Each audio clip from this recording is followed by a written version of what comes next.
Gente, então vamos lá para mais uma videoaula nossa. Agora a gente vai continuar falando sobre refração, só que um fenômeno bem específico chamado dióptro plano, certo? Que é muito comum em piscina. Não sei se você já reparou isso. Olha para essa imagem que eu coloquei aqui na capa da nossa aula. Uma coisa que a gente observa quando está numa piscina, quando a gente observa pessoas numa piscina, é que elas parecem que estão um pouco mais achatadas. A parte da pessoa, a parte do corpo da pessoa, ou objetos que estejam embaixo da piscina, dentro da piscina, mergulhados na água, a gente tem a impressão, a gente tem a sensação de que eles estão um pouquinho mais achatados. Como você está vendo nessa foto aí, né? Parece que o cara é pequenininho, né? Ali da parte da água ali, até os pés dele, onde a água está pegando no corpo até os pés, a parte que está submersa, parece que é pequenininha. Isso, inclusive, gera uma ilusão na gente. Não sei se vocês já prestaram atenção nisso, mas uma piscina, ela é sempre um pouco mais funda do que aparenta.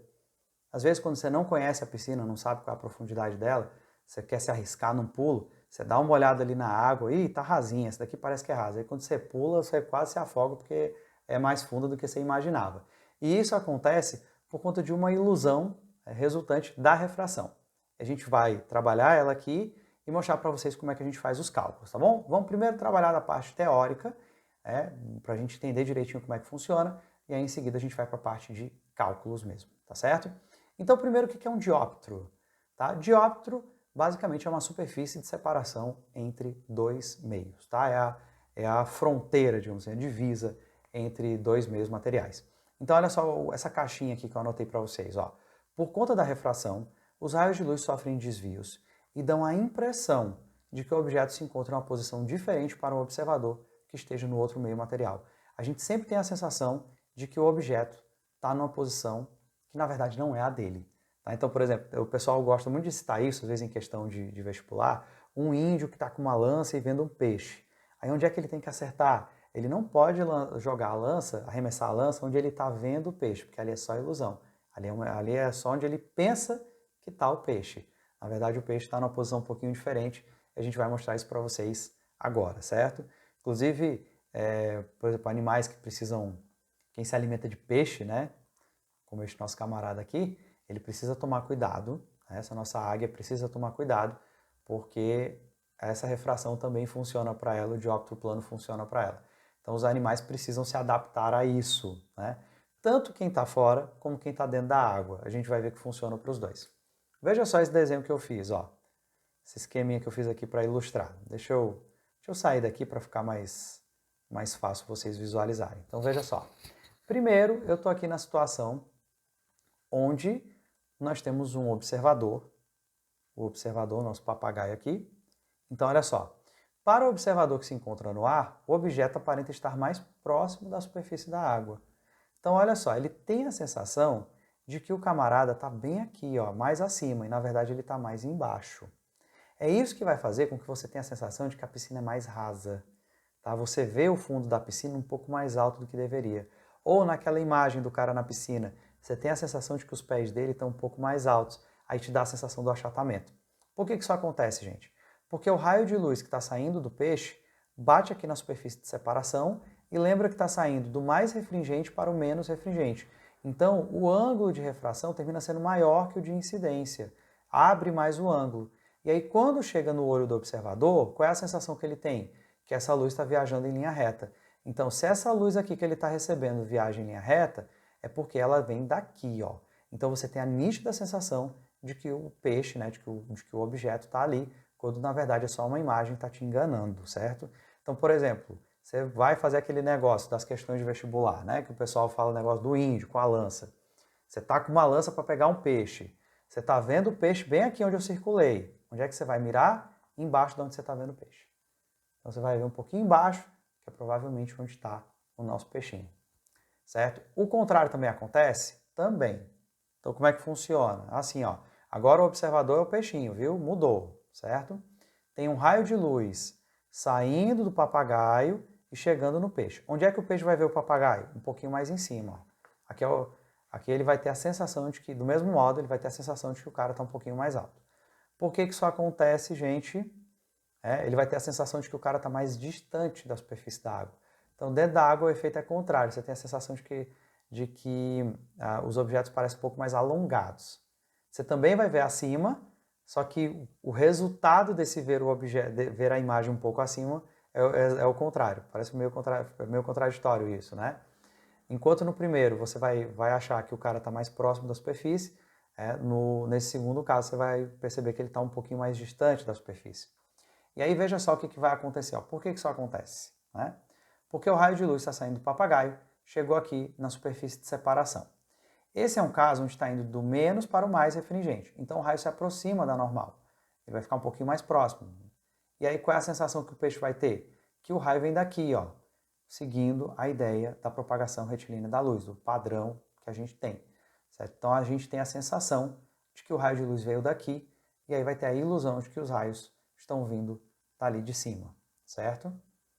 Apesar de nos dois casos, aí eu quero aproveitar e recapitular isso, pode ter ficado confuso no início, quando eu falei. Apesar da gente perceber, né, ele sempre um pouco mais alto, tanto no primeiro caso como no segundo, né, você vê o peixe numa posição um pouquinho mais alta onde ele estava, e no segundo caso você vê o papagaio um pouquinho mais alto, a sensação final vai ser o oposto nos dois cenários. Porque no primeiro você vê ele um pouquinho mais alto, mais próximo da superfície. E aí o que vai acontecer? Você vai ter a sensação de que as coisas estão um pouco mais achatadas dentro da água. No segundo quadro, você vai ter a sensação de que ele também está um pouco mais alto. Só que aí isso vai significar um pouco mais afastado da superfície de separação. E aí a sensação que você vai ter é que as coisas são um pouco mais alongadas. Se você estiver dentro da piscina e abrir os olhos, o que estiver fora da piscina vai parecer um pouquinho maior para você. Certo? Então, vamos seguindo aqui, meu povo. Agora vamos para a parte de cálculo. Certo? Parte de cálculo. Veja só, meu Deus do céu, começou a confusão. Calma, aqui eu quero só fazer um comentário rápido, tá? Tentar fazer um comentário rápido, para você ver como é que a gente calcula.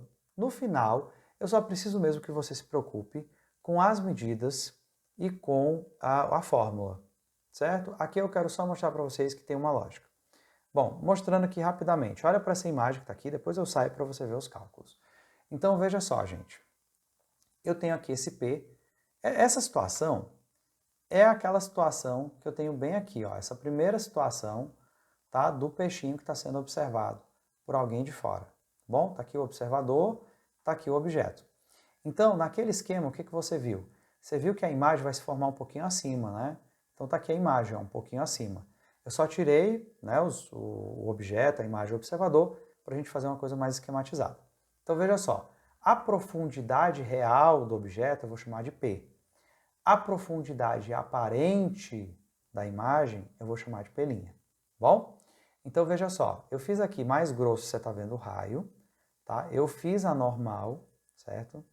Eu fiz uma normal aqui e fiz uma outra reta paralela normal, para que a gente perceba alguns ângulos. Ó. Quando eu faço essa reta que contém tanto a imagem quanto o objeto, você vai ver que nós temos alguns ângulos importantes. Olha, essa reta paralela normal que eu desenhei aqui e o raio de luz que está saindo do objeto forma esse ângulo θ1. Já esse raio aparente aqui, ó, esse tracejado que eu fiz que sai da imagem, né, que aparentemente sai da imagem, forma com essa mesma reta um ângulo θ2, certo? A distância dessa normal, dessa paralela normal para a própria normal, eu vou chamar de x. E aí eu vou fazer uma relação entre elas, tá bom? Quero que você note que nós temos dois triângulos aqui dentro, dois triângulos retângulos. Tá? Quais são eles? Aí deixa eu mostrar para vocês, deixa eu tirar esse tanto de risco que eu fiz aqui. Certo? Você tem um primeiro triângulo bem aqui, ó. Esse que eu vou marcar aqui, ó, tá vendo esse triângulo? Ó? É um triângulo retângulo, certo? E aí o que eu fiz? Eu calculei aqui a tangente desse ângulo θ1, esse ângulozinho bem aqui. Como é que eu calculo a tangente desse ângulo? É o cateto oposto, que é essa medida que eu chamei de x, dividido por quem? Pelo cateto adjacente, que nesse caso vale essa distância P, que é a profundidade real. Então fica x sobre P. Bom, tem outra coisa aí? Tem. Tem esse outro ângulo θ2. Eu queria que você notasse que existe esse outro triângulo aqui, ó, que também é um triângulo retângulo. E aí o que eu fiz? Eu calculei a tangente desse ângulo θ2. Então a tangente desse θ2 é o mesmo x aqui, ó, cateto oposto a ele, sobre o cateto adjacente, que nesse caso é a profundidade aparente da imagem. Certo? Aí o que eu fiz?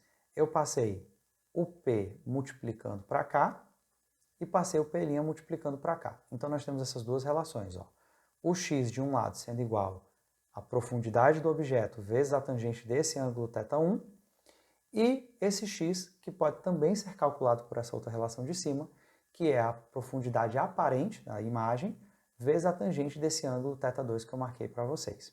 E aí é a hora que eu saio para você visualizar melhor o que eu anotei aqui. Então veja só, gente. Se aqui é x e aqui é x, eu posso igualar o resto. Então veja, P que multiplica a tangente desse ângulo θ1 é igual a P' que multiplica a tangente desse ângulo θ2. Vou só mudar de lugar, certo? Então veja só, eu vou pegar esse cara aqui, ó, vou passar dividindo para o outro lado, vai ficar tangente de θ1 sobre a tangente de θ2, e vou pegar esse P, vou passar para o outro lado, vai ficar P', que já estava aqui, sobre o P, certo? E aqui, gente, tem uma relação que a gente pode usar quando os ângulos são muito pequenos, que são os casos que nós analisamos aqui no dióptro plano na parte de cálculo, certo? Para os nossos cálculos, a gente sempre vai considerar que os ângulos são pequenos. Se você pegar qualquer tabela trigonométrica, você vai ver que para os ângulos pequenininhos, de 1, 2, 3, 4 graus, você vai ver que o seno do ângulo é praticamente do mesmo valor da tangente. E aí, eu vou pegar essa tangente aqui e essa outra e vou substituir pelos senos, como você vai ver no próximo slide. Ó. Aqui, ó. Então eu vou fazer essa aproximação de modo que o seno de θ1 sobre o seno de θ2 também sejam iguais a P' sobre P. Agora o que eu faço? Eu vou aplicar a lei de Snell. Uma das conclusões que a gente pode tirar da lei de Snell é isso, uma das montagens que a gente pode fazer. Ó. Considerando tá, aqui o meio 1, aqui o meio 2. O meio 1, o menos refringente, o meio 2, o mais refringente. Certo? Então a gente pode também estabelecer essa relação. Seno de θ1 sendo igual ao índice de refração 1, seno de θ2 sendo igual ao... Aliás, sendo igual não. Deixa eu mudar um pouquinho isso que eu falei. Eu estava igualando os valores ali, não é bem isso. É a razão entre eles. Seno de θ1 sobre seno de θ2 é igual ao índice de refração de 1 sobre o índice de refração de 2. E aí, gente, nós vamos ter aqui uma conclusão. Você pode até pensar, por que o θ2 entra se ele está desse outro lado, né? Na verdade, ele pode ser entendido também como ângulo de refração, tá? É o mesmo ângulo aqui, o mesmo ângulo de refração, por isso que eu posso aplicar na lei de Snell. Quando eu faço isso, gente, eu posso puxar esse resultado que eu tenho bem aqui, do P' sobre P, e igualar com N1 sobre N2.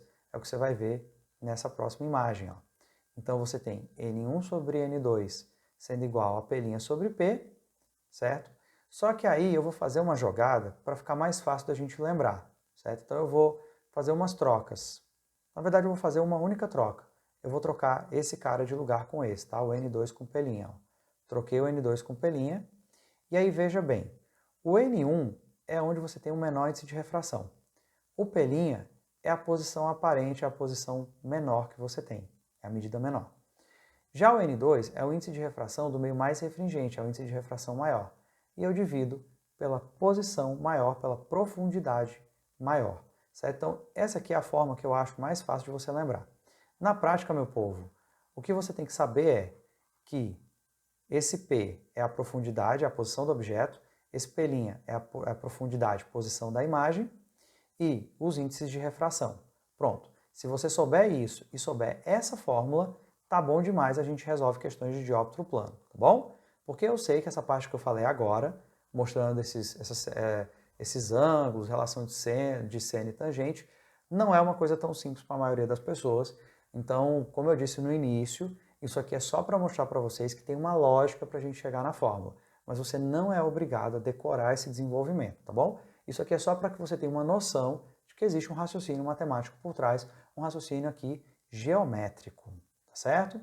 Vamos para umas questões para vocês verem que não é tão complicado assim. Ó, questão lá de Minas Gerais. A profundidade de uma piscina é tal que sua parede revestida com azulejos quadrados de 12 centímetros de lado contém 12 azulejos justapostos verticalmente. Então, resultado, você tem uma sequência de 12 azulejos, certo?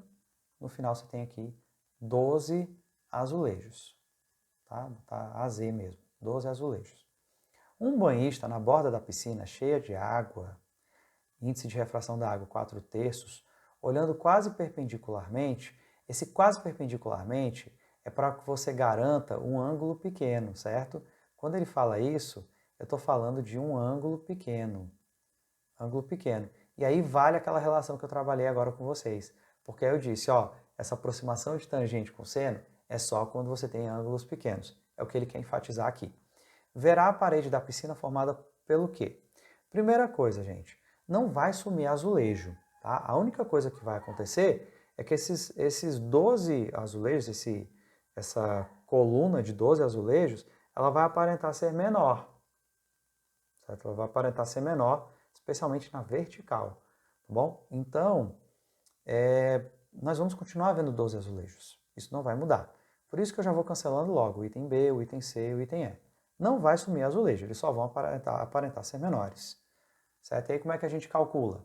A gente calcula usando aquela fórmula que eu mostrei agora para vocês. Você pega o índice de refração menor dividido pela profundidade menor, pelo pelinha, que é justamente o que eu quero descobrir, certo? Eu quero descobrir quanto vale esse pelinha. E aí eu vou dizer que isso é o índice de refração maior dividido pela posição maior. Essa posição maior é o tamanho do azulejo real, é aquela profundidade do objeto, a posição do objeto.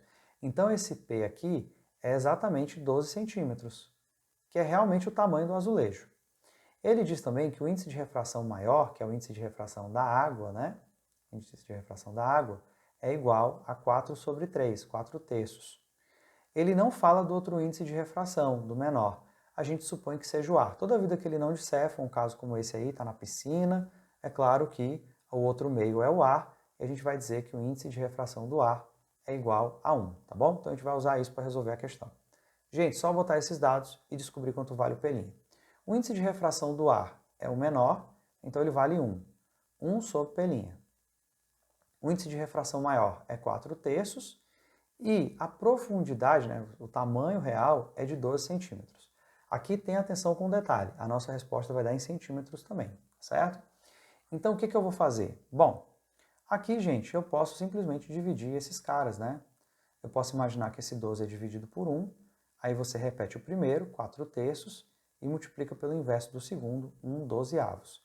Deixa eu ver se vocês conseguem ver ou se fica cortado. Meu 1 dozeavos está um pouquinho cortado, né? Mas dá para ver.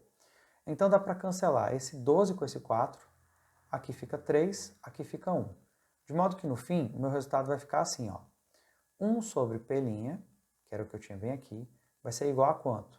Aqui só sobrou 1. 1 vezes 1 dá 1, e 3 vezes 3 dá 9. Então a gente descobre, né, só invertendo pelinha é igual a 9 centímetros, tá? Então eu continuo vendo 12 azulejos, só que agora eles estão um pouquinho menores, eles aparentam ter 9 centímetros. Então isso aqui é o item A. Bom, você vê que é bem tranquilo, ó. Você nem precisava saber aquele desenvolvimento, né? Ali é só para você ter uma noçãozinha melhor. Vamos pegar essa questão da FUVEST, olha. Dois sistemas ópticos, D1 e D2, são utilizados para analisar uma lâmina de tecido biológico a partir de direções diferentes. Em uma análise, a luz fluorescente emitida por um indicador incorporado a uma pequena estrutura presente no tecido é captada simultaneamente pelos dois sistemas ao longo das direções tracejadas. Levando-se em conta o desvio da luz pela refração, entre as posições indicadas, aquela que poderia corresponder à localização real dessa estrutura no tecido é: observação, suponha que o tecido biológico seja transparente à luz e tenha índice de refração uniforme semelhante ao da água. Então a gente já sabe que o índice de refração do tecido é maior que o índice de refração do ar. Bom? Então veja só, ele quer saber, tá, aquela que pode corresponder à localização real da estrutura no tecido. Bom? Então ó, vamos primeiro ver as posições de D1 e D2, certo? Diz que os sistemas ópticos D1 e D2, que são utilizados para analisar a lâmina, tá, a partir de direções diferentes, a luz fluorescente emitida por um indicador presente no tecido é captada simultaneamente pelos dois sistemas ao longo das direções tracejadas. Esse é um ponto importante, ó. É ao longo das direções tracejadas. Então esse D1 ele vai captar nessa reta, o D2 vai captar nessa outra. Você vê que o D1 ele está em cima da normal, ó. A refração aqui vai acontecer em cima da normal, ângulo zero. Então não sofre desvio. Resultado, gente, eu já excluo os itens E e B, tá? Porque aí, se ele captou aí nessa reta, é porque o sinal vem de algum dos três que estão alinhados com ele, ou A, ou D, ou C. Repito, como ele está exatamente em cima da normal, não vai ter desvio para ele. Então, ou é A, ou é D, ou é C. Quem vai matar a questão? Vai ser o D2. Aí veja só, como eu estou no ar, a luz vai sair do índice de refração mais alto para o mais baixo. Então ela vai terminar sofrendo um desvio, se afastando mais ainda da normal. Significa que antes da refração ele estava mais próximo. Tá? Então aqui, ó, dos três raios, quem está mais próximo da normal? Esse bem daqui, ó. Esse raio é o mais próximo da normal. Esse aqui que eu estou marcando, olha, ele nem sofreria desvio, não pode. E esse aqui, o de cima, ele está diminuindo o ângulo o ângulo de refração seria menor que o de incidência. Seria a situação contrária, se fosse do ar para o vidro. Né? Então aí, o que acontece? Nós vamos terminar pegando esse raio, porque é o que faz mais sentido. É um comportamento mais parecido com o do vidro. Resultado, o nosso ponto é o ponto C. Beleza? Então, com isso, a gente finaliza o nosso vídeo de hoje, nossa aula de hoje, e a gente se vê na próxima aula. Até lá!